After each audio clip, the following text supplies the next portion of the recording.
He became king at just 9 years old and died before turning 20. Yet, thousands of years later, the world still cannot stop talking about him.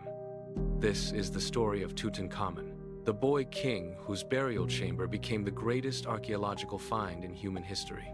Imagine a child, small and fragile, standing against the backdrop of the eternal pyramids. His name was forgotten by the sands for millennia, only to rise again as a global icon.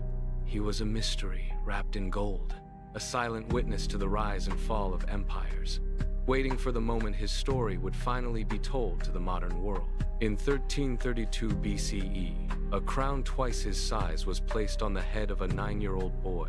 He sat on the golden throne of Egypt, surrounded by aging priests and stern advisors who whispered instructions into his ears. He was a puppet king in a land of shifting power, caught in the shadows of giants. His father, Akhenaten, had left the kingdom in absolute chaos by banning the old gods and upending centuries of belief. Young Tutankhamun inherited a fractured world, tasked with mending the broken spirit of a civilization that looked to him, a mere child, for divine guidance and stability. Tutankhamun stood before the towering temple statues of the ancient deities and ordered the doors to be unsealed. He poured sacred offerings onto the altars, signaling a long-awaited return to tradition. Stonemasons worked tirelessly, chiseled away his father's name from the temple walls to erase the heresy of the past. The priests bowed low, their voices rising in chant, and the people cheered as the old order returned to the banks of the Nile. It was a time of rebirth, a golden moment where the boy king seemed to have secured his place in the hearts of his subjects forever. But the boy's reign was a mere flicker in the desert heat. By age 19, he vanished from history. Archaeologists once pointed to a blow to the back of his skull, suggesting a violent palace coup.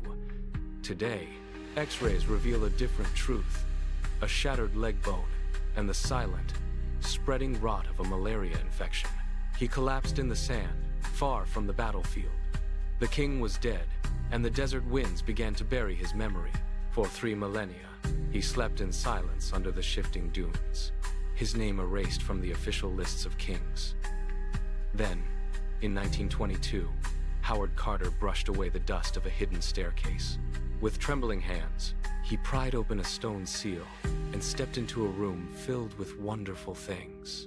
It was a chaotic treasure house, gleaming chariots, ivory furniture, and chests overflowing with jewels.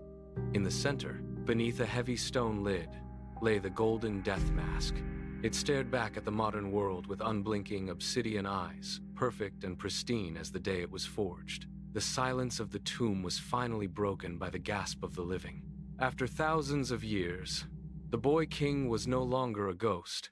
He was a reality of shimmering gold and blue lapis lazuli, standing before us in all his ancient majesty. Tutankhamun was not a conqueror or a builder of monuments.